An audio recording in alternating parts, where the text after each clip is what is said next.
आप प्रधानमंत्री को डिक्टेटर मानते हैं? He has become a dictator. He has become, He पहले has become a dictator. इसलिए मोदी जी की जहाँ जहाँ पब्लिक मीटिंग होती है 10 मिनट के बाद पब्लिक उठ के चले जा रहा है। ठीक है। लेकिन मोदी के उस परिवार में एक व्यक्ति उसके साथ में नहीं है, and that is his wife. जैसे ही हम लोग ने ये जुमला फेंका, इंडिया परिवार खत्म हो गया। 2019 में भी आप चुनाव लड़े, फ़ायदा भारतीय जनता पार्टी को हुआ। आपने भी वो लोक सत्ता का एक आर्टिकल पढ़ा होगा। आपके ऊपर ये आरोप लगाए जाते हैं कि आप बीजेपी के बी टीम हैं, पहले एआईएमआईएम के साथ थे, अब आप महाविकास आघाड़ी के साथ नहीं हैं, इसलिए हैं। इसका जवाब आप किस तरह से दें? उद्धव ठाकरे और शरद पवार दोनों एक साथ मिले हुए हैं, और दोनों के पास हिस्ट्री अगर हम लोग देखें तो बीजेपी के साथ कहीं ना कहीं उनका समझौता रहा है। मैं कांग्रेस वालों से यही कहता रहा कि भैया आप लोग इस बात को समझ लीजिए कि आखिरी में आप ही रोते रहेंगे, दूसरा और कोई रोता नहीं रहेगा। और आज दिखाई दे रहा है कि कांग्रेस पार्टी के जितने भी नेता हैं महाराष्ट्र के, वो केंद्र के पास जाके रो रहे हैं कि हमको जो सीटें चाहिए थी वो मिली नहीं है, और हमको जो है नज़रअंदाज किया जा रहा है। इस बार बीजेपी के पास कैंडिडेट नहीं है, तोड़ मड़ोड़ के उन्होंने कैंडिडेट लिया है। ठीक है।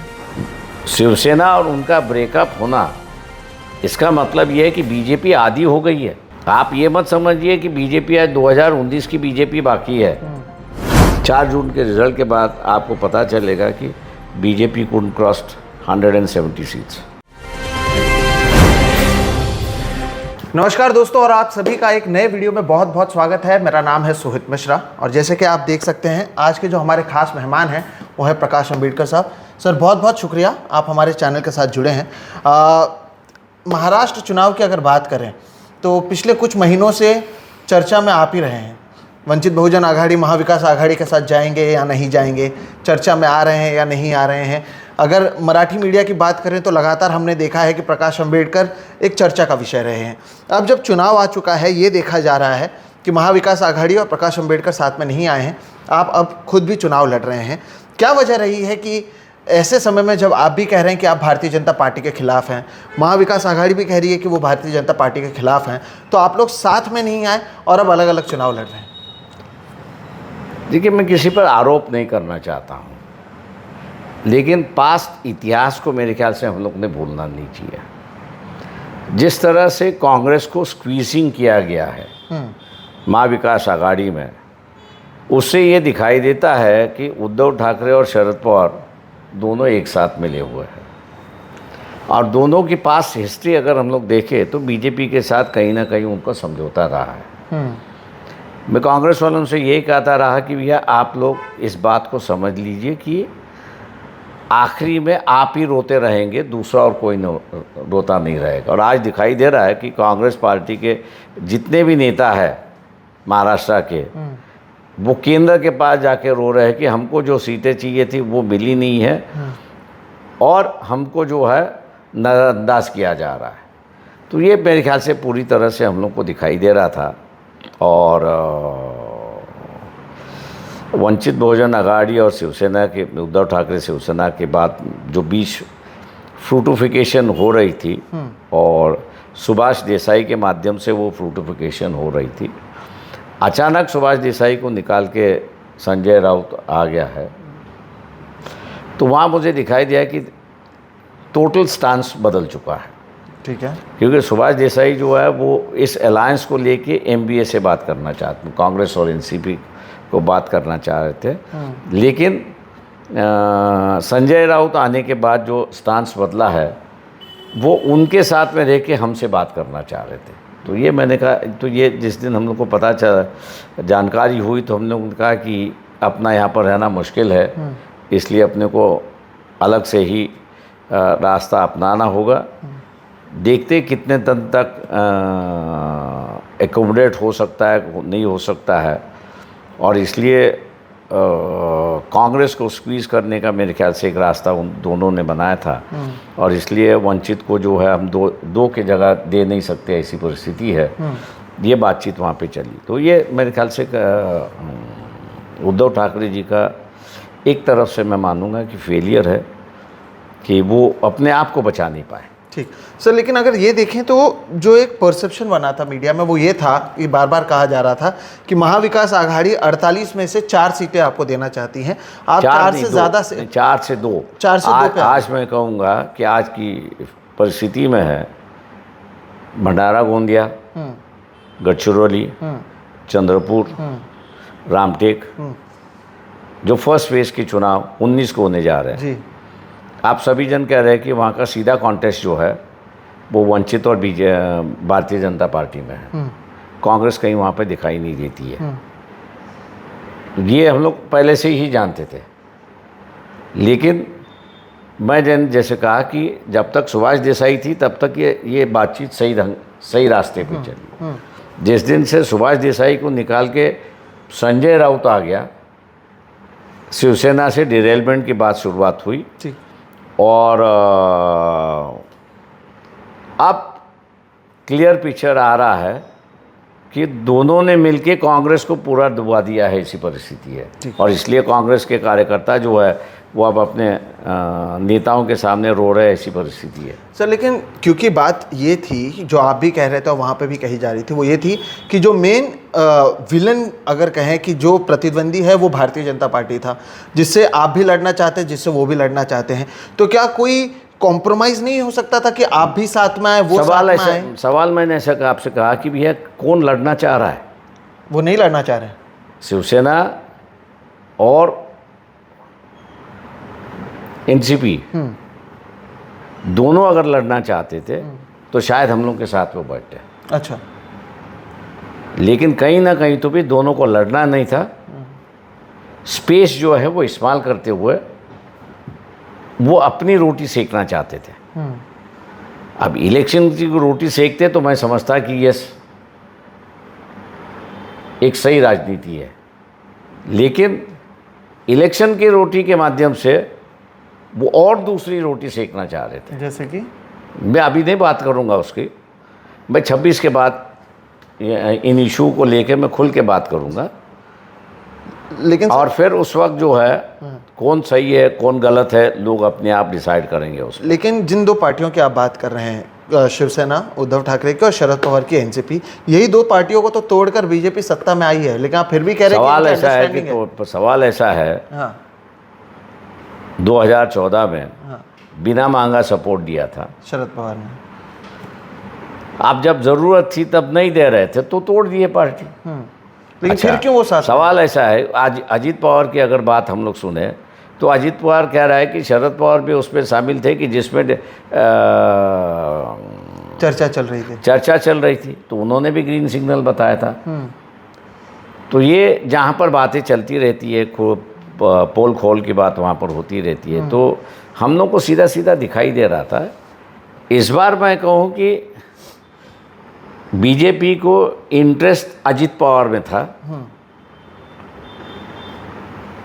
इसलिए उन्होंने अजीत पवार को अपने साथ में ले लिया। ठीक है। बाकी मान दीजिए कि उन इंटरेस्ट नहीं था इसलिए उसको छोड़ दिए। लेकिन ये नहीं लगता कि वो जो कहावत है कि 2 के झगड़े में तीसरे को फायदा, ये हमने मेरे ख्याल से मेरे हिसाब से आप लोग एक परिस्थिति भूल रहे हो और हर एनालिसिस इस परिस्थिति को भूल रहा है। पिछले बार 2019 में जो बीजेपी जीती थी वो बीजेपी के वोटों पर जीती थी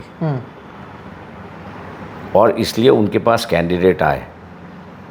इस बार बीजेपी के पास कैंडिडेट नहीं है, तोड़ मड़ोड़ के उन्होंने कैंडिडेट लिया है। ठीक है। शिवसेना और उनका ब्रेकअप होना इसका मतलब ये है कि बीजेपी आधी हो गई है। आप ये मत समझिए कि बीजेपी आज 2019 की बीजेपी बाकी है, आधी से ज़्यादा वो टूट चुकी है। उसका कार्डर जो है डिमोरलाइज हो चुका है और जिनको उन्होंने लिया है, आज जिनके ऊपर उन्हें आरोप किया उनको उन्होंने डिफेंड करने की बात नौबत आई है।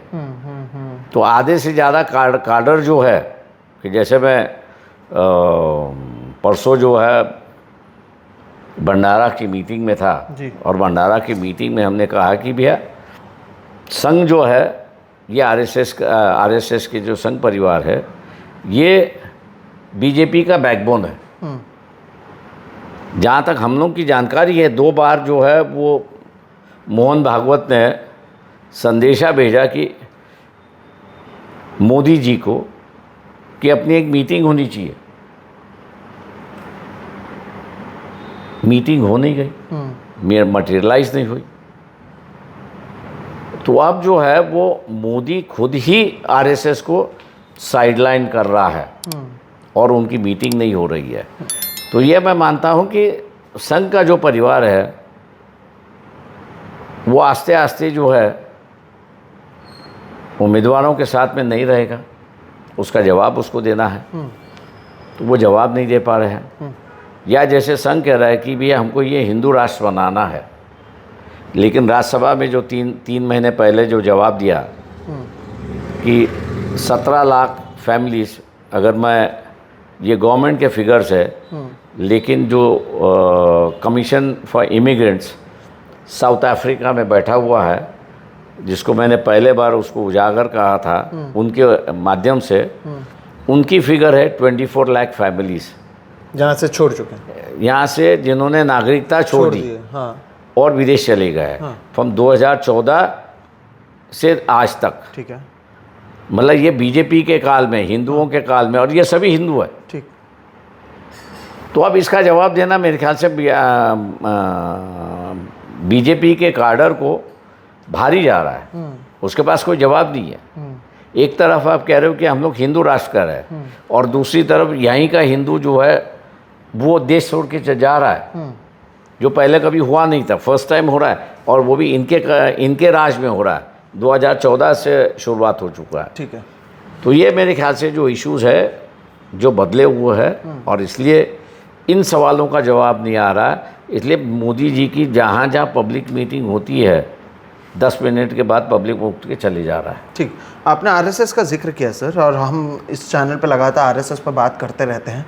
आरएसएस को आप अब किस तरह से एनालाइज करते हैं? अभी हम नेताओं की अगर बात करें भारतीय जनता पार्टी की, तो कोई संविधान बदलने की बात करता है, कोई कहता है 400 पार आएगा तो हम ये कर देंगे, हम वो कर देंगे, हिंदू राष्ट्र की बात करता है। महाराष्ट्र में पिछले महीनों में हमने देखा है कि कितने जगहों पर दंगे हुए हैं। आरएसएस को प्रकाश अंबेडकर किस तरह से एनालाइज करते हैं? अब आप कह रहे हैं कि नरेंद्र मोदी के समय आरएसएस थोड़ी वीक हो गई है, नरेंद्र मोदी आगे आ गए हैं, लेकिन आपका आरएसएस को लेकर एनालिसिस क्या है?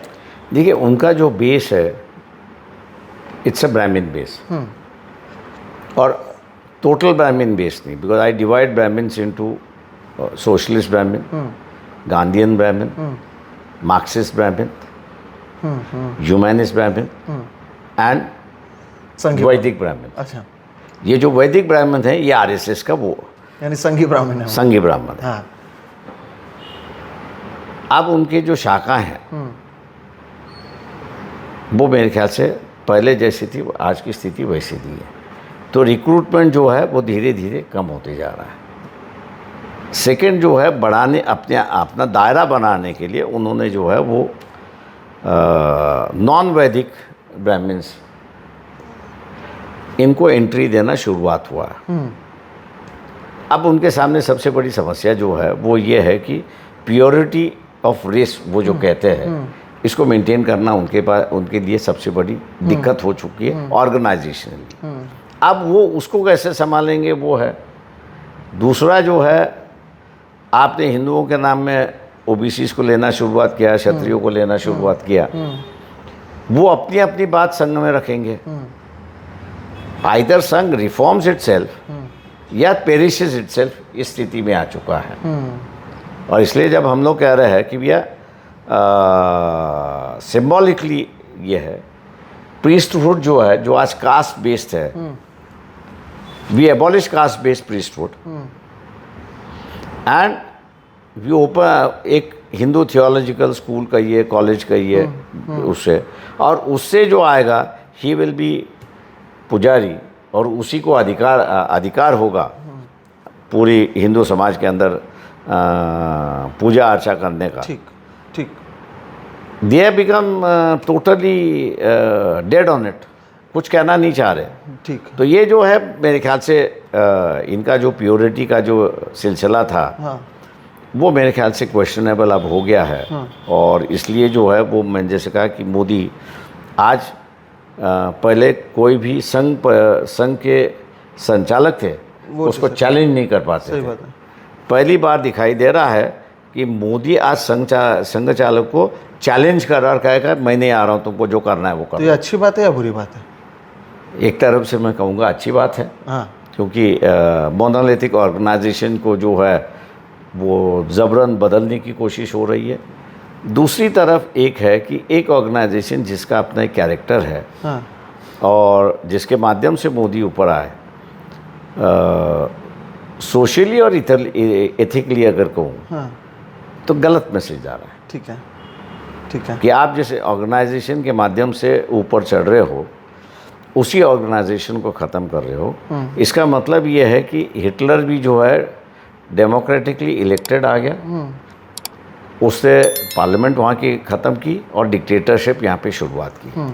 मेरे ख्याल से मोदी भी वही रास्ता अपना रहा है कि डेमोक्रेसी के माध्यम से, संघ के माध्यम से अपने आप को डेवलप कर लिया, इतना बड़ा कर लिया उसने कि बाकी के जो विरोधी थे उनके ज़बान बंद कर दी, मुंह बंद कर दिया, जेल में ठोसूंगा करके उनको डरा रहा है, धमका रहा है, सब कुछ कर रहा है और अपने आप को जो है वो एक डिक्टेटर की पोजीशन में ले रहा है।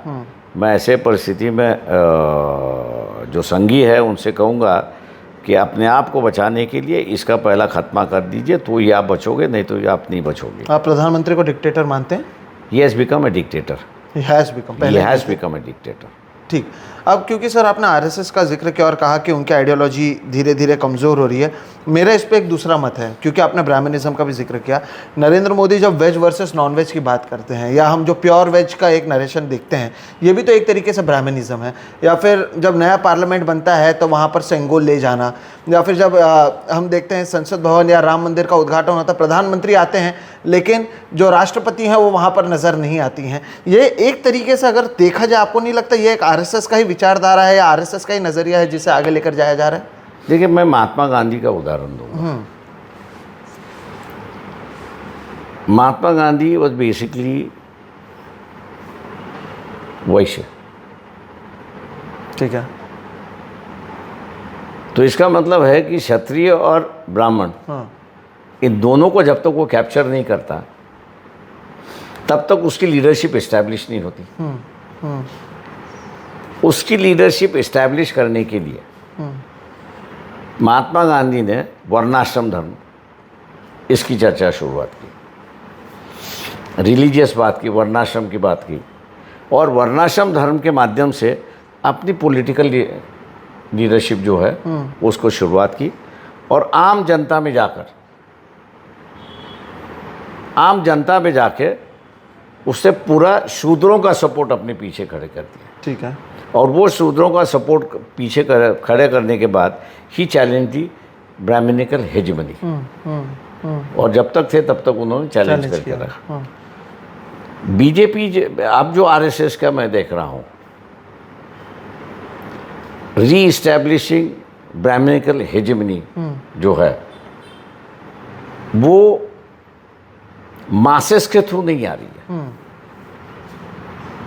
सत्ता है और सत्ता होने की वजह से वहाँ से वो डेमॉन्स्ट्रेट कर रही है, लीडर्स के थ्रू डेमॉन्स्ट्रेट कर रही है। हाँ। लेकिन मासेस जो है वो उसको रेजिस्ट कर रहा है। और ये मेरे ख्याल से 4 जून का रिज़ल्ट आएगा। 4 जून के रिज़ल्ट के बाद आपको पता चलेगा कि बीजेपी कुड क्रॉस्ड 170 सीट्स। अगर भारतीय जनता पार्टी 170 सीट आप कह रहे हैं कि क्रॉस नहीं करती है, तब फिर ऑपोजिशन में तो इंडिया है जो सब पूरे देश में लड़ रही है, क्या वो आएंगे सत्ता में? देखिए, रीजनल पार्टीज़ का बोलबाला यहाँ पर बढ़ेगा ऐसा मुझे दिखाई दे रहा है। नेशनल पार्टीज़ जो है उनकी ताकत भी बढ़ेगी, ऐसा नहीं है, लेकिन उससे ज़्यादा ताकत जो है रीजनल पार्टीज़ की बढ़ेगी, ऐसे मुझे दिखाई दे रहा है। ठीक। इसलिए ये एक भारतीय राजनीति में कभी भी माइंड गेम नहीं खेला जा रहा था। ये माइंड गेम जो है मोदी जी खेल रहे कि 405, 400 पार, आप 29 की बात करो, अभी की बात मत करो। अभी तो 2047 बोल रहे हो। 2047 है। मैं उनसे ये क्या, मतलब ये माइंड गेम खेलने में Congress has failed, let me tell you, absolutely failed. उनको इस खेल का समझ भी नहीं आया। या उसने इंडिया इज माई परिवार, उसको भी वो छेद नहीं कर पाए। हाँ। उसको छेद हम लोग ही कर पाए। यस, इंडिया एक परिवार है, लेकिन मोदी के उस परिवार में एक व्यक्ति उसके साथ में नहीं है, and that is his wife, जो उसके साथ में नहीं है। जैसे ही हम लोग ने ये जुमला फेंका, इंडिया परिवार ख़त्म हो गया। जैसे हम लोग अभी ये कर रहे हैं कि ये 170 के ऊपर नहीं जा रहा है, तो इनका जो रटना जो है 400 का कम होते जा रहा है। माइंड गेम खेलने के लिए मेरे ख्याल से कांग्रेस वालों ने सीखना चाहिए, और माइंड गेम अगर ये खेलेंगे तो मैं समझता हूँ कि मोदी इस पर जीत नहीं पाएगा। सर, क्योंकि हम ये लगातार बात कर रहे हैं चुनावों की, तो एक जो उदाहरण आपको लेकर बार बार दिया जाता है वो ये है कि 2019 में भी आप चुनाव लड़े, फ़ायदा भारतीय जनता पार्टी का हुआ। आपने भी वो लोक सत्ता का एक आर्टिकल पढ़ा होगा, मेरे हिसाब से एक एडिटोरियल आया था जब आप और महाविकास आघाड़ी के बीच में गठबंधन नहीं हुआ। उसमें भी एक तरीके से जो एडिटोरियल थी उसमें आपके जो स्टेप्स थे उसे लेकर सवाल उठाए गए। बार बार आपके ऊपर ये आरोप लगाए जाते हैं कि आप बीजेपी के बी टीम हैं, पहले एआईएमआईएम के साथ थे, अब आप महाविकास आघाड़ी के साथ नहीं हैं इसलिए हैं। इसका जवाब आप किस तरह से देते हैं? मैं ये कहूँगा कि गुजरात में तो हम लोग थे नहीं, फिर कांग्रेस क्यों हारी? ये कहूँ कि कांग्रेस जानबूझ के वहाँ पे हारी, ये आरोप कांग्रेस पे भी लग सकता है। यहाँ का इंटेलेक्चुअल लगा नहीं रहा है। चाहे फिर मध्य प्रदेश की बात लीजिए, मध्य प्रदेश में सिर्फ बीजेपी एंड कांग्रेस है, छत्तीसगढ़ में वही परिस्थिति है, राजस्थान में वही परिस्थिति है। तो क्या हम लोग ये कांग्रेस पे आरोप लगाएं कि कांग्रेस जानबूझ के हार रही है और बीजेपी को जिता रही है? इंटेलेक्चुअल जो है, जो मेरे ग्रैंडफादर ने कहा था कि उनमें 1% भी ईमानदारी नहीं है, इंटेलेक्चुअल्स। हाँ। And he said, I bleed to say that the Indian intellectuals are the worst debaucherous class in this country. वो दोबारा यहाँ पे दिखाई दे रहा है। वो हमको तो कह रहे हैं कि भैया बीजेपी को हम ले आ रहे हैं, लेकिन सेम एनालिसिस जो 5 राज्यों की मैंने बात की कि सीधे सीधे कांग्रेस और बीजेपी की टक्कर हुई, वहाँ का एनालिसिस क्यों नहीं कर रहे? वहाँ पर जो क्यों नहीं कर रहे कि बीजेपी डेलिबरेटली लॉस हो गई, कांग्रेस बीजेपी लॉस हो गई, ताकि बीजेपी, इसलिए मैं कह रहा हूँ कि यहाँ का जो इंटेलेक्चुअल है ये पूरा डिबॉचरस है। अगर वो सही ईमानदार अगर होता तो इस बार वो इस बात को समझता कि बीजेपी शिवसेना के साथ नहीं है और शिवसेना बीजेपी के साथ में नहीं है, इसलिए दोनों के वोट स्प्लिट हो चुके हैं। There is a new equation in Maharashtra that is coming, और उस न्यू इक्वेशन की इनकी पेट में दर्द हो रहा है, मगर कहूँ तो गलत नहीं है कि Vanchit Bahujan Aghadi is becoming the main opposition party in Maharashtra. ये आप बार बार कहते रहे और बार बार वो आपके ऊपर ये आरोप लगाते इसलिए रहे। मैं कह रहा हूँ कि पिछले 8 जगह जहाँ हम लोग सेकंड पोजीशन पे थे, उसकी एनालिसिस कोई करने के लिए तैयार नहीं है। बूथ वाइज उसकी बूथ वाइज अगर एनालिसिस करे तो हिंदू वोट्स हम लोग के पास आए, मुस्लिम वोट्स हम लोग के पास नहीं है, वो कांग्रेस के पास गए। तो ये अगर एनालिसिस करेंगे तो मुस्लिम वोट्स ब्लॉक करने की जो जिम्मेदारी है वो कांग्रेस ने ली उस वक्त, और इसलिए हम लोग हार गए। ठीक है, तो आप कांग्रेस को कह रहे हैं कि कांग्रेस की वजह से वंचित। सवाल ये है कि 9 बार हार चुकी हुई औरंगाबाद की सीट हम लोग जीत पाए। उस वक्त भी मैं कांग्रेस को कह रहा था कि भैया 12 सीटें ऐसी है कि लगातार आप 5 बार हार चुके हो, यू हैव लॉस्ट दो seats continuously in 5 Lok Sabha election, आप उसमें से दे दो। तुम्हारी विनिंग सीट हमको नहीं चाहिए, उसमें से जो देना है वो आप दे दो। जब देने की मानसिकता नहीं है, हारे हुए सीट की देने की मानसिकता नहीं है, तो आपकी ज़हनियत पता चलती है। आपकी ज़हनियत ये है कि आप गरीबों के साथ जुड़ना नहीं चाहते हो, आप वंचितों के साथ जुड़ना नहीं चाहते हो, आप उनको पॉलिटिकलाइज नहीं करना चाहते हो, आप उनको पॉलिटिकल पावर नहीं देना चाहते हो। ये क्यों नहीं कह रहा है कोई भी कि आज की स्थिति में बीजेपी, शिवसेना एंड कांग्रेस जो है 169 families have started controlling this parties, इन तीन पार्टियों को। ठीक है, मैं आपसे कहूँगा कि आप इन तीनों के जो कैंडिडेट्स हैं, तीनों पार्टियों के कैंडिडेट और बीजेपी का कैंडिडेट, आप एनालिसिस कर लीजिए, आपको रिश्तेदारी उसमें दिखाई देगी। It's a relative fight, it's not a political battle. सत्ता अपने परिवार में ही रहे, चाहे वो कैंडिडेट बीजेपी का हो, चाहे ये कैंडिडेट महाविकास आघाड़ी का हो। अब ये इंटेलेक्चुअल एनालिसिस करने के लिए तैयार नहीं है। आप क्यों करने के लिए तैयार नहीं, मैं उस पर टिप्पणी नहीं करना चाहता हूँ, लेकिन इसलिए मैंने कहा कि माय ग्रैंडफादर सेड कि there is we have lost independence in the past only because of opportunities of intellectualism. ठीक, आपने अपने आप को सबसे मुख्य विपक्षी पार्टी कही। महाराष्ट्र बहुत महत्वपूर्ण रहने वाला है लोकसभा में। 48 में से कितनी सीटों पर आपको लगता है कि आप टक्कर भी दे पाएंगे और जीत पाएंगे इस बार के चुनाव में? देखिए, हम तो अभी टक्कर दे रही है, मैं इसलिए सभी सीटों पर। ठीक है, आप बुल्ढाना लीजिए, it's a one way fight. आप जो है परभनी लीजिए, it's a one way fight. आप नांदेड़ लीजिए कि जो सेकेंड फेज में जा रहा है, it's a one way fight. आप जो है जालना की देख लीजिए, अकोला इज ऑल्सो वन। मैं नहीं ले रहा हूँ क्योंकि इट्स अ ट्राइंगुलर फाइट है, मैं कह रहा हूँ यहाँ पर। बाकी के इसमें जो है it's a one way traffic. अच्छा, कितने सीटों पर जीतने की अपेक्षाएं आप रखते हैं? आपको लगता है कि मैं यहाँ पर एक बात आपसे शेयर करना चाह रहा हूँ कि कांग्रेस के जो डिस्ट्रिक्ट वर्कर्स जो है, उनके यहाँ से संदेशा आ रहा है कि हमारे यहाँ जो उम्मीदवार है ये सही नहीं है, आयन मौके पे we will shift towards you. आपको लग रहा है कांग्रेस को लोग आपका कांग्रेस का जो ग्राउंड लेवल का वर्कर, डिस्ट्रिक्ट का वर्कर है, तहसील का वर्कर है, जिला परिषद का है, सिटीज़ का जो है, वो जिस दिन शिफ्ट होगा उस दिन कितने सीट हम लोग जीतेंगे हम आपको बताएंगे। मेरा आखिरी कुछ सवाल है सर।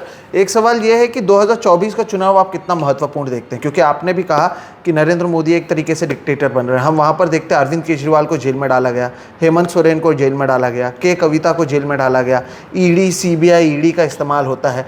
अब बाबा साहब अम्बेडकर के द्वारा बनाए गए संविधान को बदलने की बात की जाती है। ऐसे में 2024 का चुनाव की महत्व क्या है और ये कितना महत्वपूर्ण चुनाव है? मैं ये कहूँगा कि नेशनल पॉलिटिकल ऑपोजिशन बीजेपी को नॉन एग्जिस्टेंस हो गया है। ठीक है, लेकिन जो मैं ग्राउंड लेवल पे देख रहा हूँ, voter has become the opponent to BJP. लोगों ने इलेक्शन अपने हाथ में ले लिया है और वो ऑपोजिशन कर रहा है बीजेपी को। ठीक है, मैं इसी बात को लोगों महाविकास आघाड़ी और इंडिया के जो अधिकारी मुझसे मिले थे उनसे बात कर रहा हूँ कि this will be the first election कि जहाँ लोग इलेक्शन अपने हाथ में लेंगे और बीजेपी को हराएंगे। We have just to pose our self that we are the medium in which you are going to defend. अब ऐसा है कि वो नहीं हो रहा, इसलिए मुझे दिखा है कि we are becoming that medium of defeat for BJP. तो आप एक चेहरा या आपकी पार्टी जो है वो एक चेहरा बन रही है, इंस्ट्रूमेंट बन रहे हैं हम लोग खाली। ठीक, अगर ये बात करें कि जो संविधान बदलने की बात की जाती है, बाबा साहब अम्बेडकर की जब हम बात करते हैं तो उनकी सोच पर ये देश की एक बुनियाद रखी गई। क्या आपको लगता है कि जो पार्टी सत्ता में है अब दिल्ली में, वो उस बुनियाद को हिलाना या तोड़ना चाहती है या उस तरफ वो बढ़ चुके हैं? मैंने जैसे कहा कि आरएसएस इनका जो वैदिकिज्म का जो बेस है वो श्रिंक होते जा रहा है और इसलिए उनको इन द रेस है कि before we extinguish we establish our ideology. ये उनकी ज़रूरत है, मैं मान के चलता दैट इज़ ट्रू। लेकिन आम जनता की सोच क्या है, दैट इज़ डिफरेंट। अगर मान लो ये सत्ता पे आए और छेड़छाड़ी करने की कोशिश की तो आप मान दीजिए यहाँ पर सिविल वॉर है देश में। क्योंकि कोई भी अपनी आज़ादी खोना नहीं चाहेगा और जो कोई आज़ादी छीनने आएगा मेरे ख्याल से उसके साथ हाथापाई होना शुरुआत होगा। सो ये this is what basically has been spoken also by Nirmala Sitharaman's husband. या मेरे आखिरी दो सवाल हैं सर। एक ये ईवीएम को लेकर क्या जो सवाल लगातार उठाए जा रहे हैं चुनाव आयोग को लेकर, आप ईवीएम को लेकर आपके मन में सवाल है या नहीं? देखिए, जहाँ पिछली इलेक्शन में 2024 से कह रहा, 2004 से कह रहा, 2004 में मुझे लोगों ने नहीं हराया, मुझे ईवीएम ने हराया। अच्छा, 2004 से ईवीएम ने हराया। हाँ। उसके बाद में मुझे हराने के लिए फिर जो है पॉलिटिकल गेम्स होते रहे, वो अलग है, लेकिन दिस इज़ मैन्यूटेबल। ये जहाँ से रोटर को खरीदते हैं, it's only 2 companies, one is Japanese and one is American. अच्छा, इंडिया में मैन्युफैक्चर नहीं होता है। ठीक है।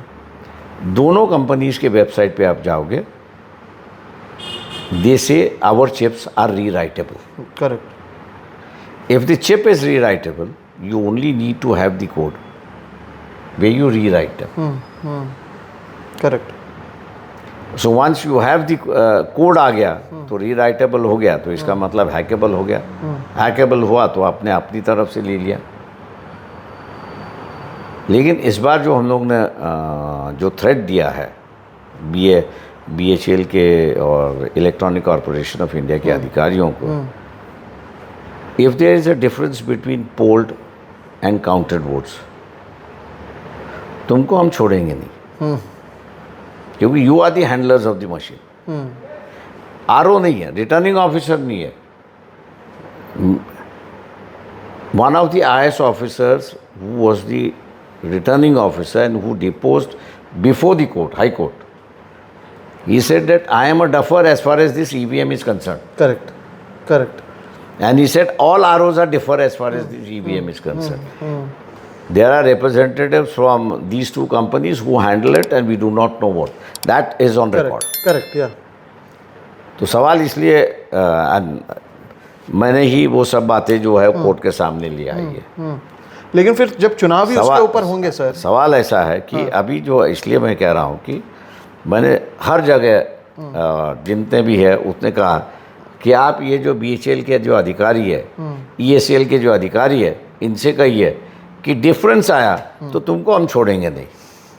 तो धमकी है जब वो मशीन को छेड़छाड़ी कर सकते हैं, हाँ, तो हम धमकी तो पूरी तरह से दे सकते हैं और देंगे, और खुली आम मैंने दे दी है। मेरा आखिरी सवाल ये है कि क्योंकि महाविकास आघाड़ी और आपकी बात चल रही थी, इंडिया गठबंधन की जो शिवाजी पार्क में बैठक थी वहाँ पर भी आप थे, उस रैली में भी आप थे, क्या आप सारी गुंजाइशें ख़त्म हो गई हैं कि आप लोग साथ में आ सकते हैं, या आप भी अभी मेरे ख्याल से प्री इलेक्शन कुछ नहीं हो सकता, पोस्ट इलेक्शन मेरे ख्याल से उसको देखेंगे। जी, बहुत बहुत शुक्रिया सर। हमने आपसे तमाम तरीके के सवाल पूछे, लोकतंत्र को लेकर, संविधान को लेकर, EVM को लेकर, विपक्ष को लेकर, और आपका जो टेक रहा है वो काफ़ी इंटरेस्टिंग रहा, चाहे वो RSS पर हो, कांग्रेस पर हो, मुख्य विपक्षी पार्टियों पर हुई। हम आपको शुभकामनाएं देते हैं, आप अलग अलग जगहों पर जा रहे हैं और उसके बीच में आपने हमें समय दिया, उसके लिए बहुत बहुत शुक्रिया। दोस्तों, प्रकाश अंबेडकर साहब से हमने सवाल पूछा, अगर आपके कोई सवाल होंगे तो ज़रूर आप बताइएगा। अगली बार जब मैं इन्हें फिर से दूसरे या तीसरे फेस पे पकड़ूंगा तब पूछने की कोशिश करूंगा। मेरा नाम है सोहित मिश्रा, आप देख रहे हैं सोहित मिश्रा ऑफिशियल। वीडियो पसंद आए तो ज़रूर लाइक करें, दूसरों के साथ साझा करें, और अगर अब तक चैनल को सब्सक्राइब नहीं किया तो वो भी कर लें। हम इस तरह के बातचीत करते हैं, ऐसे बड़े शख्सियत को लाते हैं ताकि आप भी समझ सकें कि वो इस चुनाव को लेकर क्या कहना चाहते हैं। फिलहाल इतना ही, नमस्कार।